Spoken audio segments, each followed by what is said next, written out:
هلو دیر ساپورت گود مورنینگ گایز، فرنگ وایدی هستم و به چنل یوتیوب من خیلی خوش اومدید. بعد از مدت ها یه ویدیوی بدون ادیت داریم که من توش میخوام زر بزنم. بله، باید زر زدن رو هم تحمل کنم. خب همونجوری که میدید تغییر کردم، انقدر که دیر به دیر ویدیو میذارم اسم کنم ویدیوی بعدیم دیگه موهای سفیدم در میاد.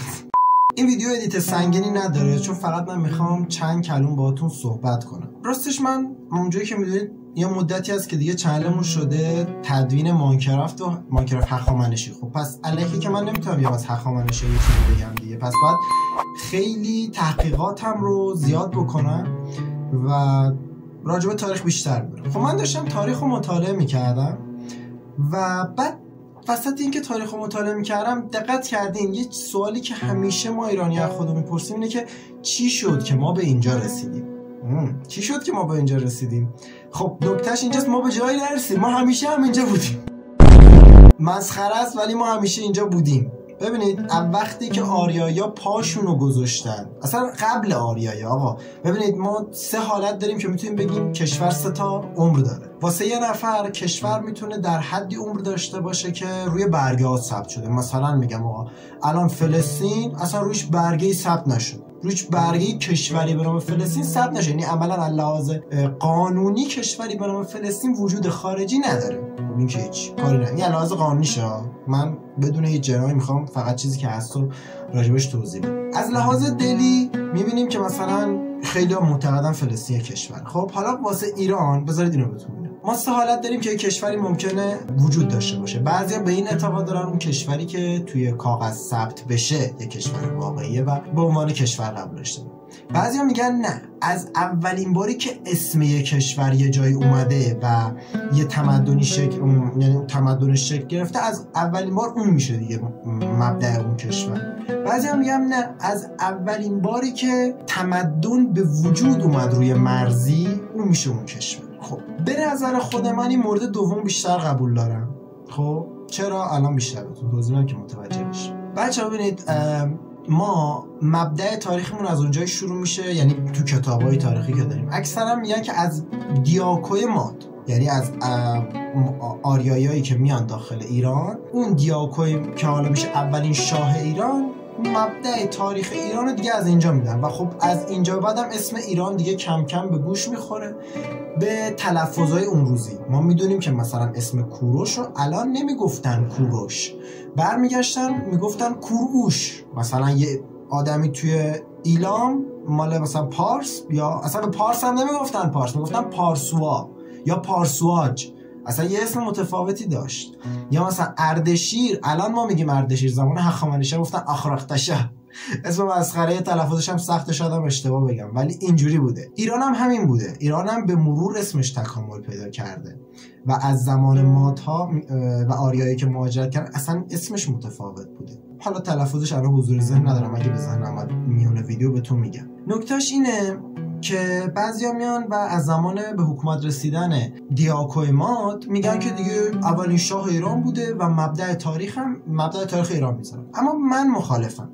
به نظر من از زمانی که توی یک مرز تمدن به وجود میاد و این تمدن میمیره و تمدن بعدی وجود میاد، اونجا میشه بخشی از کشور و فرهنگ خودمون. چرا این حرفا میزنم؟ میخوام تعصبی صحبت کنم؟ نه، ما از اون فرهنگی که نابود شدن تاثیر گرفتیم، پس میشه بخشی از تاریخمون، چون ما از اونها تاثیر گرفتیم. 90% فرهنگی که باقی مونده بود از تمدن ایلام قدیم رو میگیریم برای خودمون و استفاده میکنیم. یعنی خب اون نابود شده، آریایا اومدن جاش، خب همونو میگیرن، یاد میگیرن و استفاده میکنن و نمیشه اصلا بگی که نه فقط از زمان دیاکوی ماد تاریخ شروع شد. میگه اصلا اشتباهه. خب پس به نظر من، نظر شخص خودم، نظر شخصی من میتونه غلط باشه، به نظر من تاریخ ایران از زمانی که تمدن روش دیده شد حساب میشه به تاریخ ایران. خب پس اسم اول ایران چی میشه؟ میشه ایلام؟ نه، ایلام اسمی بوده که دشمنای ایران، یعنی اکدی ها، روی اون مردم گذاشتن و ایلام میشه معنیش میشه که مردمان سرزمین مرتفع، سرزمینی که ارتفاع بالایی داره، به خاطر اینکه اون زمان ایلامیان نواحی از کوه زاگرس میشه سال کاری مونن. اما خودشون به خودشون چی میگفتن؟ خودشون به خودشون میگفتن حلتمتی که معنیش میشه سرزمین خدایان. یعنی خودشون جزو خدایان میدونستن، واقعا متمدن بودن، خیلی پیشرفته بودن، حکومت خفنی داشتن.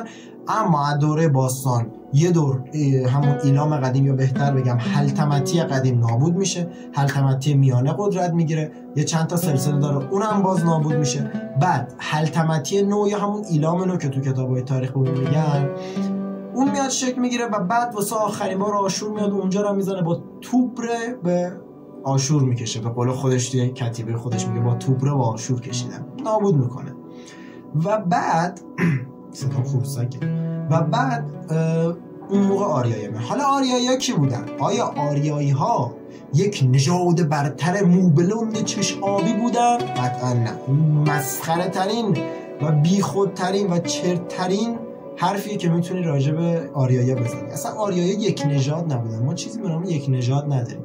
ما از زمانی که انسان هوموسیپین میاد و از آفریقا مهاجرت میکنه و داره تکامل پیدا میکنه، هی به مرور میمیره و نسل بعدش میاد، نسل بعدش شروع داره میکنه به تکامل. هر قبیله‌ای که میاد هم جدا میشن، میرن تو آب و هوای مختلف، به خاطر آب و هوای مختلف، به خاطر شرایط جوی متفاوت، به خاطر تو شب و روز متفاوت، به مرور بدنش تو این همه سال تکامل پیدا میکنه. تغییرها هر روز هم داره بیشتر میشه. و اصلا این که ما بگیم نژاد خالص نژاد برتر نیست. اتفاقا نژاد خالص عقب مونده ترین و بدبخت ترین نژاد است. نمونه واسهتون مثال بزنم از لحاظ علمی، 2 تا خواهر برادر رو بذار با هم ازدواج کنن، ببینم بچه‌شون اگه سالم در اومد، پسرم و دخترم، خیلی اینا رو تو زندگیتون دیدیم. خب حالا یه عده عقب مونده اسکول میان میگه که پس کمبودیه که با خواهرش ازدواج کرده بود چی؟ شات فاکا. اصلا این فرهنگ ازدواج با خواهر توی ایران ما نداشتیم. حالا کجاها داشتیم الان بهتون میگم. این فرهنگ توی فکر میکنم ایلام قدیم یا ایلام میانه اگه اشتباه نکنم توی اینا بوده و اونم بعضی از شاه‌ها به خاطر اینکه خواهر خودشون رو خیلی دوست داشتن میگفتن ما واسه اینکه نژادمون خالص باشه، قاطی پیدا نکنه، ترجیح میدیم که مثلا با خواهرمون ازدواج کنیم که خونه قریبه بهمون قاطی نشه. خب خیلی از خانواده الان همچین فکری دارن، اما متفاوت ترش میگن که ما با غریبه دختر نمیدیم، فقط به فامیل دختر میدیم، یا همچین قرائت‌وارایی میان که این خودش باعث میشه که ژن معلول و ناقص الخلقه تو خانواده بیشتر شه. علم ژنتیک اینو ثابت کرده، میتونید راحت توی ویکی‌پدیا سرچ کنید. علم ژنتیک ثابت کرده شما هر چقدر با اقوام‌های مختلف، با نژادهای مختلف بیشتر ترکیب بشی، ژنت قوی‌تر میشه، ژنت سالم‌تر میشه و تمیزتر میشه. خیلی اینجوری ترکیب ژنتیکی چیز بهتری میتونه از آب در بیاد. این که مثلا میگی نه ما فقط از فامیل دختر میگیریم، این نسل به نسل آقا از فامیل ژنا کم کم یکی میشن، ژنای بیگانه کم کم پاک میشن و اون ژن یکی شدن خالص شدهش تهش میشه مثل همون ازدواج و خانواده‌های بچه‌ها معلوم میشن، ناقص میشن، مثل ازدواج پسرم و دخترم. میبینین چون هر چقدر خونا به هم نزدیک‌تر باشه بچه‌ها ناقص الخلقه تر به دنیا میان. پس این تفکر نژاد پرستی رو بندازین دور، این ژن برتر رو بندازین دور. آریایی ها چی بودن؟ آریایی ها مجموعه ای از اقوام توایف بودن که میگم از زمانی که انسان هوموسیپین اومد و مهاجرت کرد به مرور تکامل پیدا کرد، اقوام مختلف، نژادهای مختلف شکل گرفتن و اینا با همدیگه ازدواج میکردن. یعنی من دارم میگم مثلا مادها، خود مادها ترکیبی از چند تا قوم دیگه، سگ‌ها خودشون ترکیبی از چند تا قوم دیگه، مثل همین الان ایران خودمون. آقا ما میگیم کردها، ترک‌ها، بلوچ‌ها، قشقایی‌ها، لرها و کلی اقوام دیگه که زیادن. واقعا ماشاءالله به تمدن کشورم انقدر زیادن که من واقعا خیلی‌هاش الان حضور ذهن ندارم میخوام از حفظ بگم. اینا خودشون ترکیبن. الان مثلا کشور مثلا قومی مثل ترک خودش میتونه ترکیبی از سکاها و کاسیها و لولوبی‌ها و غیره باشه، یا مثلا این احتمالا، یا مثلا کردها، حالا احتمالش بیشتره، کردها ممکنه که ترکیبی از مادها و کاسیها و چند تا طوایف دیگه باشن. یعنی ببینید این عبارتی که اصلا یه نفر میاد میگه مادها کرد بودن، نمیدونم سکاها ترک بودن، نمیدونم پارس ها لور بودن، اینا بی خودتر. آقا این فوشه. میدونی مثل چیه؟ مثل که من بیام بگم بابا بزرگم من به دنیا آوردم. خیلی مسخره است. اصلا میخندی. من بابا بزرگم چجور به دنیا آوردم؟ اصلا مگه میشه من بابا بزرگم به دنیا بیارم؟ از نیاکانم میشه بابا بزرگم. آقایی که میای میگی که مادها کرد بودن یا چی، اصلا کرد اون زمان نبوده، چی داری میگی؟ باید بگی نیاکان کردها از مادها هم بودن. این خیلی منطقی تر و سالم تره. یا آقایی که داری واقعا با افکار پان بودنت، اون حالا پانیت، افکار پانیت، پانسیسمیت، با این افکار مسخرت داری گند میزنی به قوم خودت، نکن. نه یا بگو سکاها ترک بودن، مغولها ترک بودن. اینا چه حرف مسخره و زشتیه. اولندش اصلا شما بری یه تست دی ان ای بدی اصلا میفهمی همچین چیزی نیست. اصلا برید اون چی میگن شجره نامه ژن‌ها رو ببینی، اصلا اینا ربطی به هم ندارن. یا اگه ربطی باشه ببینید آقا الان من بچه خوزستان، ژن پارس توی من هست، ژن کرد توی من هست، ژن لور توی من هست، ژن نمیدونم عرب توی من هست. مگه میشه نباشه؟ یعنی ببین آقا اصلا من فرض میگیرم جنگ قادسیه هیچ کی تجاوز نکرد. خب میخوام خیلی دیگه مهربون بهش فکر کنم. فکر کنم هیچ کی هیچ تعرضی نکرد، خیلی قشنگ اومد ایران رو گرفت، ایرانی‌ها با گوش باز گفتن اسلام بیا منو بخور، باشه قبول. اما تهش اون مرد عرب یا اصلا زن عرب شوهر ایرانی نگرفته، اون مرد عرب زن ایرانی نگرفته. آقا بعد 100 سال، بعد 200 سال، بعد 50 سال اونجا زندگی کردن، زن نگرفتن، دختر نگرفتن، شوهر ندادن؟ مگه میشه؟ گرفتن و این خون قاطی میشه. بعدم یه جوری نه حرف بزنی نگار از قبل قاطی نبوده. بابا ما از زمان آشورا که اصلا حکومت ماد نبوده کتیبه داریم از آشوریا، دارن از قومی به نام عرب حرف میزنن، دارن از قومی به نام پارسوها حرف میزنن، به عنوان مادیا حرف دارن، اسم آوردن از این. پس تو چجوری میای میگی نه عرب 1400 سال تاریخ؟ عرب 1400 سالی که چیزی به نام دین داره. به من هیچ ربطی نداره، میخوام روش حرف بزنم، اون یه چیز شخصی. فعلا اطلاعاتم راجعش کامل نیست، تصمیم گرفتم راجعش فعلا صحبت نکنم. اما این قوم پرستیتون منو کشته. چرا؟ همه ایرانیم. الان شما برو از یه ایرلندی تست دی ان ای بگیر، از یه آلمانی تست دی ان ای بگیر، از یه آذربایجانی تست دی ان ای بگیر، ژن ایرانی توش پیدا میکنی، ژن لور، کرد، بلوچ، همه چی از توش پیدا میکنی. مگه میشه همون آمریکاییش هم بیاد بره تست دی ان ای بده؟ نمیاد. تست من نژاد آمریکایی هستی، چه چرتیه؟ نژاد اسپانیایی میاد، ایتالیایی میاد، این چرت و پرتا میاد، انگلیس میاد. ولی این نمیاد. آقا اصلا بحث انگلیس شد، 100% ما ژن انگلیس هم داریم، 100% ما ژن روس هم داریم. مگه کم جنگ باشون داشتیم؟ مگه کم تعرض رخ داده؟ اصلا گیریم تعرض هم رخ نده. مگه کم آدم اینجا رد و بدل شده؟ مگه کم انگلیسی زمان شاه، حالا یا حتی همین الان اومده اینجا زندگی کرده، زن گرفته، بچه گرفته، نمیدونم چیکار کرده، شوهر کرده، مگه کمی اتفاق افتاده؟ مگه کم آدم میره اونور زن میگیره میاد اینجا زندگی میکنه؟ یا کم آدم از اینجا میره دیگه اینجا زن میگیره مثلا میبرتش خارج؟ چه حرفیه؟ ببینید مثل یک لکه جوهره. شما فکر کن آبه، این دنیای ما یک لیوان آبه، از هر نژادی ما یه قطره آب میریزیم این تو، مگه میشه قاطی نشن؟ من اصلا هم نمیزنیم، همونجا قطره بچکون به مرور آروم مثل چای نپتون که میذاری اون تو ول میکنی، خودش کم کم چای رنگ میگیره. نژاد پرستی به اینجا به نظر من احمقانه است. وای اون سیاه‌پوست، اون افغانستانی، اون چیه مگه میشه؟ همه یه نژادیم، همه داریم دور هم زندگیمون میکنیم، یه اکسیژن میخوریم، یه غذا میخوریم، یه نفس استفاده. یعنی چیه؟ چرا این همه نژاد پرستی داریم؟ همه انسانی. خب حالا میرسیم بحث آریایی. خیلی حرف زدم، شعاری هم شد اما شعار نیست، واقعیته.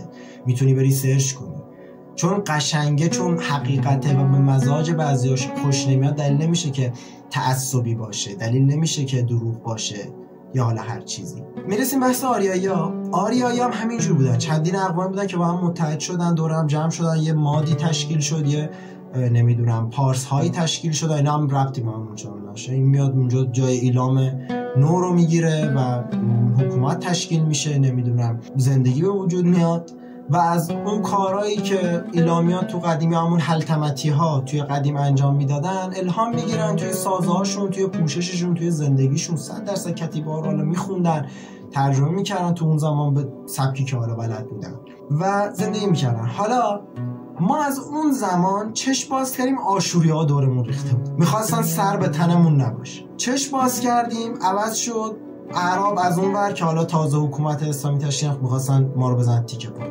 نمیدونم سک‌ها که از خودمون بودن با اون دشمن میشد. نمیدونم مغول‌ها از این ور حمله میکردن. الان هم آمریکا داره تحریم میکنه. ما از اولش همین بودیم. ما از اول این کتیبه رو که بخونیم میفهمیم از اولش همیشه خیلی وقتا خشکسالی داشتیم، خیلی وقتا کمبود باران داشتیم، قحطی‌های وحشتناک داشتیم. الان دیگه دنیای مدرنه، هر چقدر هم قحطی بیاد بازم غذا میاد. الان جنگ بشه، بمب اتم یه جا بخوره، باز آخر غذا به اونجا میرسه به یه شکلی، به هر طریقی. حالا که نمیخوام زیاد توضیح بدم، خیلی ویدیو طولانی میشه. پس میفهمیم که ایران از اولش همینجوری بوده. نمیخوام بگم الان خیلی خوشبختیم، نه، مشکلات زیاده تو این مملکت 100%. تاریخ و تمدنمون رو از چپ و راست، از داخلی هایی که مثلا وظیفه‌شون حمایت کنن تا خارجی هایی که دوست دارن اصلا سر به تن تاریخ ما نباشه، تاریخ ما داره لگد میخوره. ایران مثل یک آدمیه که مثل یک زن به شدت زیباییه که یه زمانی تو اوج بوده و الان دیگه دست و پاش بسته شده، هر کسی میتونه بیاد بهش تعرض کنه و میکنه و شده، همینجوری رخ داده. یونانیا از یه ور، نمیدونم اسکندر یه ور، نمیدونم قادسی اعراب یک ور. میگم اعراب منظورم اعراب مسلمان یکم بگم، چون ما اعراب از خیلی وقت پیش تو ایران داشتیم، تو جنگ با آشوریا کنار مادها داشتیم، خیلی داشتیم. حتی خط عربی هم که خیلی میگن خط عربی، در اصل همون خط پهلویه که اعراب ازش الگو برداری کردن و الگو برداری بوده، همیشه بوده. الان آقا ما مثلا کلمه باغ یا بهش یا کاسپیان، این کلمه‌ای هستن که اصلا کلمه باغ حالا به باستانی کلمه میشد، الان دقیق یادم نیست، اما اون کلمه توی زبان انگلیسی رفته الان شده بهشت. بچه‌ها منظورم همون باغ پردیسه که رفته توی غرب و به شکل پارادایس یا همون بهشت تغییر شکل پیدا کرده. یا بعضیا میان میگن که چرا انقدر زبان‌های ما قاطی داره. خب ببینید ما 3 تا حالت داریم که زبان‌ها تو هم قاطیشه. یکی به صورت نرم، یعنی آقا یه نفر میاد زن میگیره، نمیدونم شوهر میکنه، خاندانا میان و میرن، کاروانا میان و میرن، دوستی آشنایی از این شهر به اون شهر جابجا میشن و خب کم کم زبونم رو یادم. مثل من، آقا من اصلا ترکی بلد نیستم اما انقدر تو تلویزیون گفتن یاشاسین یاد گرفتم دیگه. خب این میشه به شکل نرم منتقل شده. یا الان زبون فارسی، میگم زبون انگلیسی که قاطی شده با زبون ما، مثلا طرف میاد میگه اوه دود، اوه کمان، اوه فلان، مثلا انگلیسی میگه what the fuck، مثلا این چیزا رو میگن. این به شکل نرم وارد شده. آمریکا یا انگلیس که نمیدن به جنگ به زور بگن باید انگلیسی حرف بزنی، نه، اینو به مرور ما دیدیم دوست داشتیم اجرا کردیم. این میشه تغییر زبان به شکل نرم. حالا به شکل سختش چجوری؟ به شکل سختش یعنی اینکه جنگی میشه، مثل وقتی که یونان مصر رو گرفت و گفت به زور باید به زبان ما، زبانشون رو تخریب میکرد، فرهنگشون رو تخریب میکرد. اگه ایران هم میگرفت همین کارم با ایران میکرد. کماکان که تو دوره اسکندر هم کمی اتفاق نیفتاد. جفت این زبونها با هم مشترکن عزیزم. یعنی چی؟ ما ریشه همه زبان‌ها میرسه به زبان‌های اکدی و بابلی و تو بری ببینی متوجه میشی که خیلی از کلمات توی زبان بابلی یا اکدی نصفش کردی داره، نصفش فارسی داره، چند تا هم انگلیسی داره، چند تا هم ترکی داره. آیا واقعا اینجوریه؟ نه عزیزم، این فارسیه که از اکدی برداشت. دقیقا مثل همون حکایتی که گفتم که مسخره است بگم من بابا بزرگم به دنیا آوردم، یا مسخره است بگم مادها نمیدونم ترک بودن، کرد بودن، نه مسخره است دیگه. اینم که بگیم من این مثلا انگلیسی داره اون چی، مسخره است. خیلی از زبانایی که ما حرف میزنیم نه انگلیسی نه فارسی، از یه ریشه مشترک اومده. اما یه سری کلمه هم هست نه به شکل نرم، مثل همین کلمه بهشت و باغ که گفتم، مثلا بهشت انگلیسی یه جوری میشه باغ فارسی باستانی که ما داشتیم، از اون الهام گرفتم گذاشتم اونجا به شکل نرم دیگه. بس که حالا اون باغ زیبا بوده، باغ‌های ایرانی قشنگ بودن، الهام گرفته گذاشتم اونجا. خب دمش احساس دونستم که یکمی راجع به پایه‌های تاریخ یه توضیحاتی بدم به شکل مبتدی، شاید بعضیا علاقه داشته باشن، چون متاسفانه ما الان چیزی که داریم تاریخ واقعی نداریم. ما الان تاریخی که تو اینستاگرام و فضای مجازی داره پخش میشه تاریخ توهمیه، تاریخی که با قصه آمیخته شده، در حالی که تاریخ قصه نیست. تا قصه حماسه داره، کاراکتر اصلی داره، کاراکتر فری داره. دنیای واقعی اینجوری نیست، همه کاراکتر اصلی هست. دنیای واقعی یک نفر نعل یک اسب و شل میخ میزنه یه مملکت سقوط میکنه. همه مهمن، اون رعیت، اون کشاورزه، همشون تاثیر دارن. آقا مثل سال 57 چه اونی که اومد تو خیابون تاثیر داشت، چه اونی که تو خونه نشسته بود تاثیر داشت. ولی ما الان تاریخ بخوایم نه یه کاراکتر مثلا امام اونور، شاه اونور، اینور، اینا کاراکترهای اصلی فیلم سینمایی توهمزای ما. همچین چیزی نیست. تک به تک مردم تاثیر داشت. الان یه آمریکایی اون سر دنیا میتونه رو من ایرانی این ور دنیا تاثیر بذاره، میتونه یه استوری چیزی بذاره و دنیا رو بتکونه. یه ویروس تو چین الان 3 ثانیه میاد ایران هم تغییر میده. چی میگیم؟ واقعا چه توقعی داریم از این دوره زمانه؟ همه چیز تو هم قاطیه. همه چیز مثل همون جوهر داخل لیوانه که ما قطرات رو میچکونیم و دستش هم نزنی داره قاطی میشه. فرهنگ قاطی میشه، زبون قاطی میشه، ژن قاطی میشه، همه چی قاطی میشه. اما این وسط اون چیه که ارزش داره؟ خب معلومه اونی که تمدن بیشتری داشته، فرهنگ غنی‌تری داشته، پس ممکنه که فرهنگش هم درست‌تر باشه. الان ما میایم میبینیم که مثلا غرب و اروپا از لحاظ تمدن و فرهنگ واقعا هیچی نداره نسبت به ما، نه ما ایرانی‌ها، کلا نسبت به خاورمیانه و حال اقوام اینور هیچی نداره. یعنی شما تمدن عربستان رو بخوای بذاری که همچنان هم تمدن آنچنانی نه، اونو بذاری اینور، کل تمدن اروپا رو بذاری اینور، شاید اونقدر این خفن نباشه از لحاظ تمدن و فرهنگ، نه لحاظ هنر و موسیقی و شعر و معماری و اینا رو من حرف نمیزنم. تمدن منظورم از لحاظ شعور و آداب و فرهنگ، رسومه. چی ندارن واقعا، چون خیلی هاشون حتی معاصرن. میبینیم که مثلا یه سری کشورهایی که الان تازه تأسیسن، باکوی جعلی، نمیدونم افغانستان، نمیدونم عراق، اینا همه بخشی از ایران بودن. نمیگم اونا واس ما بودن، یکی بودیم، با هم بودیم. میدونی مثل چیه؟ مثل اینه که شما یه خواهری داری خیلی هم دوستش داری، شوهر میکنه خب و اون شوهره میاد یه کات میکنی با خانواده دیگه، نمیدونی، خب آدم دلش میگیره.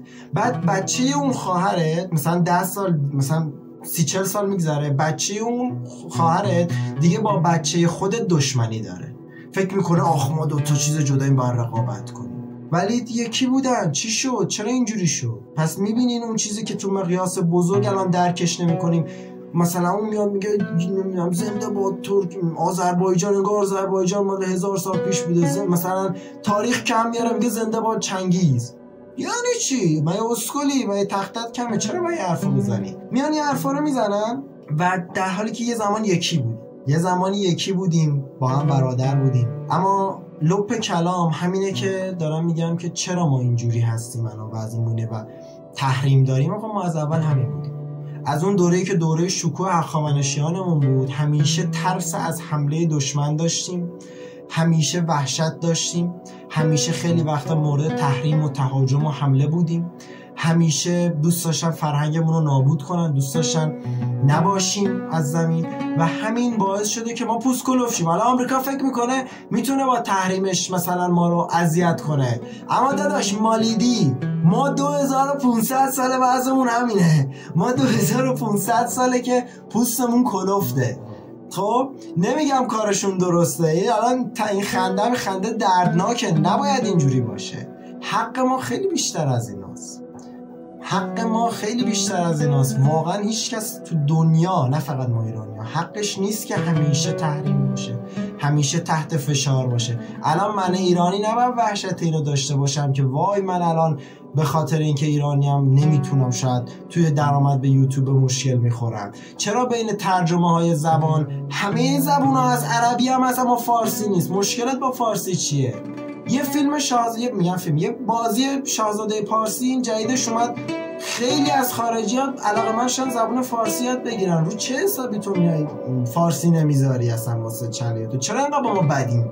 چرا خیلی جا میایم حسابی چیزی باز کنیم شماره ایران در دسترس نیست؟ خب قطعاً به خاطر حکومت هم هست، اما همون تغییر حکومت هم اگر بیشتر راجعش مطالعه کنید ریشه در خود کرمریزی غربی‌های عزیز. تاریخی که از ما تعریف میشه بازم کرمریزی توی غربی‌های عزیز. یعنی انی تو این دنیا بوده تش به این غربی عزیزی ربطی داره متاسفانه و افسوس باید بخورم. ولی از یه وری هم میتونم بگم دممون گرم این که اگر من اینجام و دارم فارسی حرف میزنم، اگر تو اینجایی و داری این فارسی رو گوش میدی، همش به خاطر اینه که از اجداد ما تا الان همینجوری پوسکلوف بودیم و هستیم و دممون گرم، دم شما گرم که طاقت میارین، دم شما گرم که پوسکلوفتین، دم توی جوون ایرانی دختر و پسر گرم که با 1000 تا حسرت و فشار و عذاب، با 1000 تا محدودیت کم نمیاریم،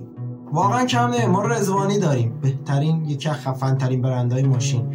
ما بیژن رو داریم، برند بوتیک بیژن رو داریم که ایرانیه، چقدر خفن داره میترکونه، چقدر درآمد داره. ما نمیدونم مانی خوشبین رو داریم، ما 1000 تا آدم داریم که موفقن. نشون میده ما ایرانی‌ها واقعا پوسکلفتیم. هادی چوپان رو داریم، ماشاءاللهش باشه. هادی چوپان رو داریم که چیزی هم نیست، مسخره بازیه، ولی اون خفن، من مسخره بازیه. ما هم چی آدمایی رو داریم که ثابت کردیم حتی اگر فلج باشیم و چشمامون هم کور باشه، باز هم میتونیم خودمون رو به دنیا برسونیم، باز هم همیشه حرفی واسه گفتن داریم و این پوسکلفتی کم چیزی نیست. اگر مثال میزنم، فرض اگر خدایی نکرده یه وقتی یه دیکتاتوری بیاد تو ایران به قدرت برسه، بزنه بترکونه کل مثلا کانادا رو یا جای دیگه رو با خاک یکسان کنه و به زور مجبورشون کنه فارسی حرف بزنه، آیا 100 سال آینده اصلا یادشون هست چی بودن و کی بودن؟ نه، چون تمدن تاریخ آنچنانی نداشتن.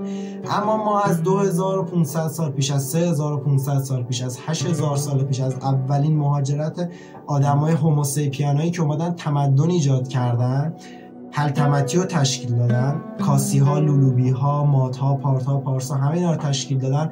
بارها زمین خوردیم و به خاطر همین تمدن و فرهنگمون دوباره با هم متحد شدیم و دممون هم گرم و اگه زنده موندیم به خاطر همین تمدنه. اگر الان داریم فارسی حرف میزنیم، فرهنگمون رو هنوز میشناسیم، میدونیم ایرانی هستیم و تاریخمون رو دوست داریم، همش به خاطر تاریخ و فرهنگمونه، به خاطر نیاکانمونه که جنگیدن و به خاطر خودمون هم هست که جنگیدیم. امیدوارم که یه وقتی به خاطر موقعیتایی که الان داریم واندیم. میدونم که آینده واسه ایران هم میتونه خوش باشه، میتونه خوب باشه، میتونیم بجنگیم، میتونیم تغییر ایجاد کنیم و میتونیم پیروز و آزاد باشیم، چون مستحقشیم، واقعا مستحقشیم تمام. و همین، امیدوارم که این اطلاعاتی که داده باشم به درتون خورده باشه، دوست داشته باشین. خیلی دوستتون دارم، عشق منین و مرسی، دمت گرم اگه تا آخر این ویدیو رو دیدی. اگه تا آخر ویدیو دیدی یه کامنت بذار بگو که تا آخر ویدیو رو دیدم. دل من خنک میشه، دلم خوشحال میشه و میدونم که حرفام زیاد بیهوده نبوده. امیدوارم که اطلاعاتی تونسته باشم بهتون بدم. اگه یه کلمه هم بهتون یاد داده باشم، رسالتم رو اجرا کردم، چون برای این ویدیو میمونه تو فضای مجازی. همین، دوستتون دارم، دمتونم گرم، عشق منید و موفق باشید. بدرود.